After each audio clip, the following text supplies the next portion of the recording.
13 година. It is 1 o'clock. We're on day 90 of Ukraine's resistance. It is exactly 3 months ago that Russia attacked Ukraine. Today, the entire country is fighting for a victory.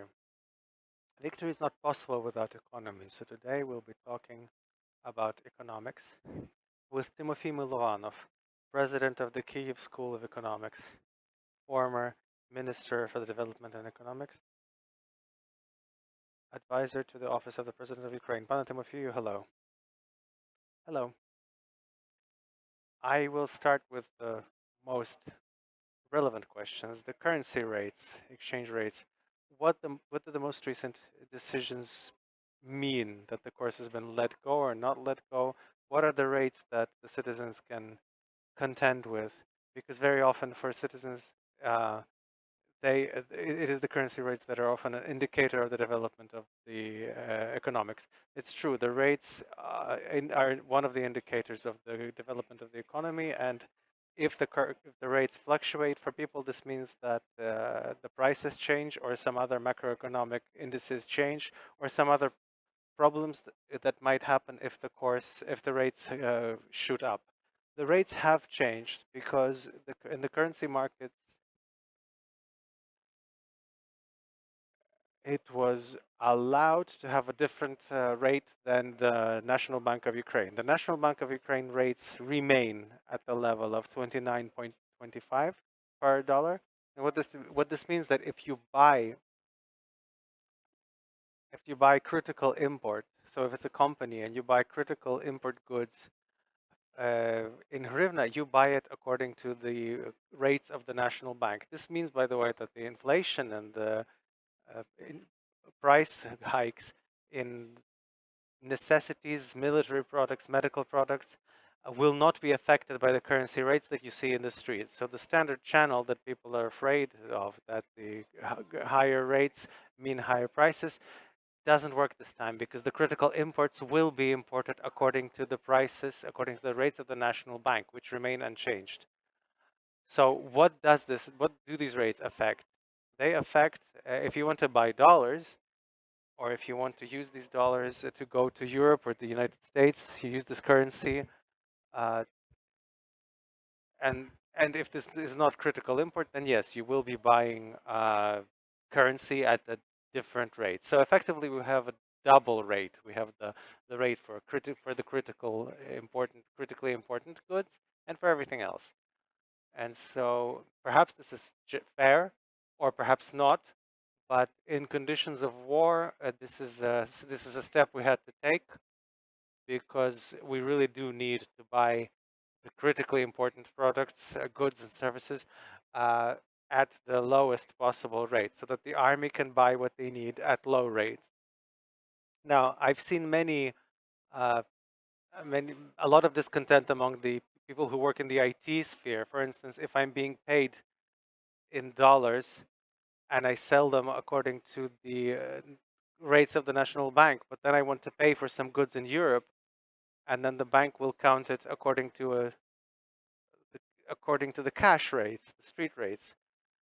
Now, in order to avoid this, you can open an account, a currency account, and then put the dollars or other currencies that you get abroad into that account, and that will solve some of the problem. That will partially solve the problem.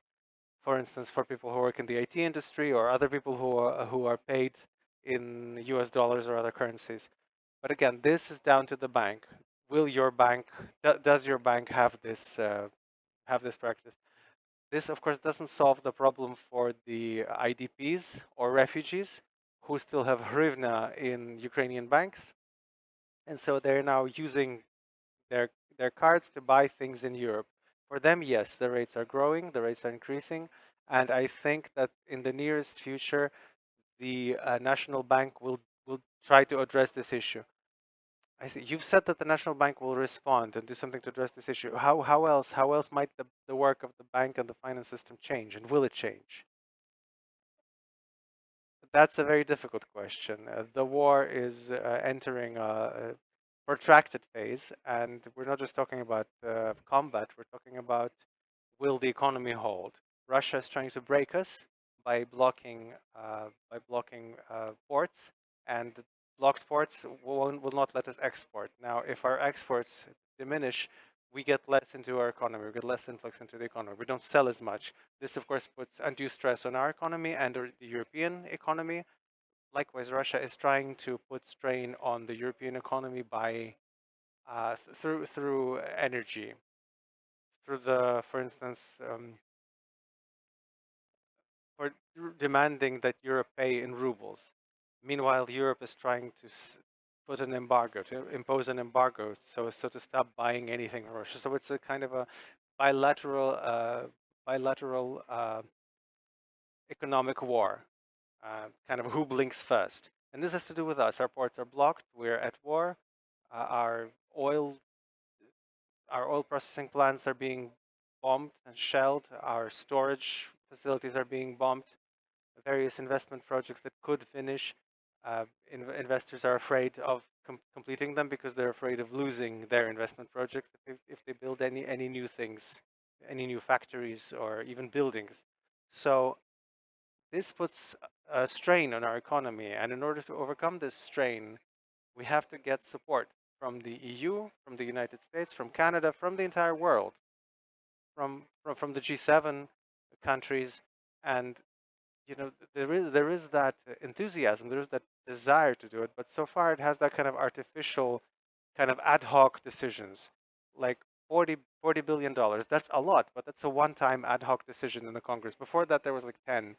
The EU is giving us $9 billion. That's a lot of money. That's sufficient money, but we need to get into on a systemic basis, so we have enough money to support the Ukrainian economy every month. If this system is in place, the rate will be stabilized, and the macroeconomic situation in the country will be stabilized.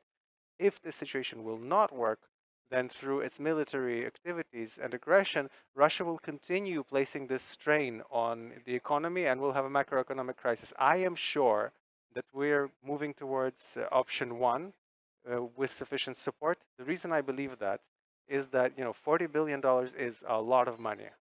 Remember, we were constantly talking about the International Monetary Fund, and we were talking about $1 billion prior to the war, right? Or $700 million, those kinds of transfers. Now we're talking 40 billion just from the U.S. That's a lot of money, but we do need this money, and so if this were to become a systemic support, then we have nothing to worry about, and I'm sure we will have that support. If we do not get that systemic support, yes, we will have these periods of panic and worry and anxiety for the rates, and they could go in different ways. Interesting. So you mentioned the support and various sources of income. We were talking about a different source of income, taxes. We were talking about the phrase said by one politician that taxes is the ability to pluck a goose without its voicing its discontent. What do you think the tax system should be during the war? It should be fair. It should be fair, and the sense of fairness in wartime is different from a sense of fairness in peacetime. Many companies are trying to survive, so for them, taxes might kill them. So there are many companies that help the front or do things, who donate, or they pay for their employees who have gone to fight, or they do something else, or they send things free of charge. All of this has to be taken into account, and people should be given breaks on this, so that we have this fairness for companies who do a lot or have to survive. On the other hand, we have companies who are doing great, who are turning profits. I know one hotel in somewhere in the mountains, and it's full. They've raised their rates, they've raised their prices, and they've turned off the terminal, and they only take cash. So this right, so that they stop. This is basically like a blatant, flagrant attempt to avoid paying taxes. They're getting a lot of money from the war, and they've also raised their rates. So they use this opportunity. Uh, in this small town, it's close to the border. Many people are moving, running from the war, and so they have this. So they're getting these, they're turning these profits, one could say, unfairly, and then they're not paying tax. These businesses have to pay taxes. They have to be regulated or somehow punished for abusing their monopoly uh, with people who are IDPs or refugees, and they get money off of them without paying any taxes. And as far as I understand, they haven't raised the salaries for their employees in that specific hotel, right? So you can't just kind of make some kind of uniform decision. You have to change the rules such that the companies who need help, the companies who are growing or doing something strategic for the country, they have to have this kind of very preferential tax regime. The companies that are abusing the situation, raising their prices, and they also are trying to avoid paying taxes because they go into the kind of gray market, those companies have to be punished. And of course, we can't just pass a law here, right? We have to come in. We have to change the tax system during the war so that it can respond to this. It's not so easy to do, as I've said. Conceptually, it's easy. Practically, it's quite hard, because who will be deciding this? The particular taxman. Well, we know the level of trust with those people. So I would go branch by branch. The branches that have been hardest hit, the those branches will be taxed one way.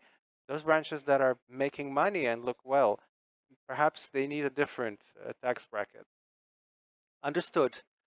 So, perhaps a more philosophical question: how will life, day-to-day economic life of a Ukrainian change in wartime, in the nearest future? What things ought we get used to? What things will go away? What things will appear? Well, the most important thing for ordinary people, is for them to have jobs, and that pay salaries that are sufficient, that they have enough money, that they're insured from against risks. If the prices grow, sure, if the prices come up, the salaries come up, or something happens to the company, there's a different company they could work for, or the part of the or part of the company where you work can work remotely, or move to a different town, or do a slightly different type of work. So you really have to be, there has to be that flexibility in the company. You have to see if the companies that people who make decisions in your company, whether they're flexible. Some people get, some managing people, they get into this kind of stupor, and they hope that everything will come back to how it was before the war, and it will, but it's a question of when will that happen. And so, first of all, make sure that your company and the management of your company know what they're doing, and that the company will work, and that you have your job, and that pay a salary. And the second thing is that you yourself ought to be in a situation where your work is needed, so that even if other people are fired, or perhaps hired into some new, more important um, type for types of work, then you're prepared for this. You have the skills. So first, I would think about making sure you have a job. Then, obviously, security for yourself and your family, physical security, and then food security, psychological security, and medical security, right? A lot of people are forgetting. Let me talk about my own instance. I mean, under stress, like I've neglected for the first 2 3 weeks of the war. I've neglected to take care of my teeth. Now I've gone to see a dentist. He's looked and said, "You have such and such problems from stress. Yes, these are old problems, but you shouldn't let them go." So yes, people have pre-existing problems that they might have with their health that they're letting go.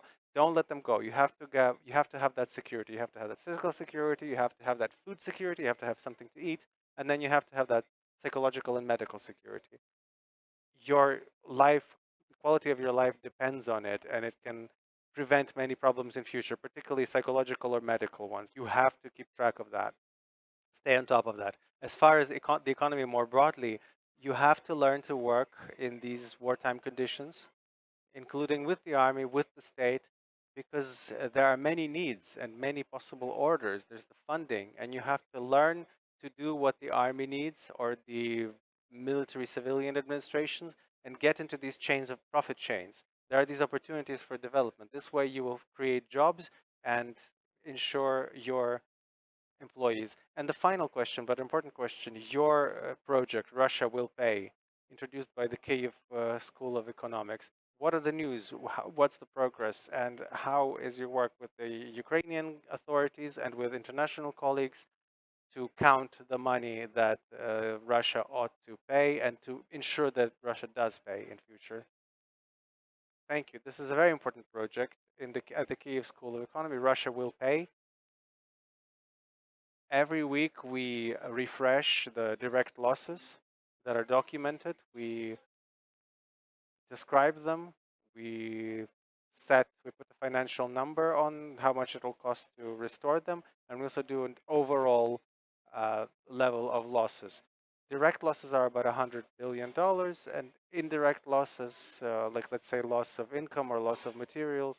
Let's say you had a storehouse, and so you've directly lost the storehouse. That's it. So the direct loss is that the storehouse has been lost. The indirect loss has been all the materials. All this together is about 500, maybe $600 billion. These numbers are constantly updated, are constantly published by the Washington Post, by New York Times, by the Financial Times. This is good because in this way the world knows, and the world is preparing to the idea of how much money is needed to renew Ukraine, restore Ukraine. How do we get this money? Well, ideally, by seizing Russian assets in Ukraine, this process is ongoing. In the world, we have to start this process and then transfer this money to for the renewal and the support of Ukrainian economy and for the payment for the losses and the damages for the people and businesses. This has to be done. Now, I'm going to be I think, in London, I think another day in the Ukraine Reconstruction Forum, where these questions will be discussed. So, this work is constantly ongoing with the whole world about, how much money we need and how we get it. Thank you very much. Uh, we hope that Russia will pay. With us was Tymofii Mylovanov, president of the Kyiv School of Economics. Our next briefing is at 1:30 with Natalia Humenyuk, leader of the press center of the South Operative Defense. We will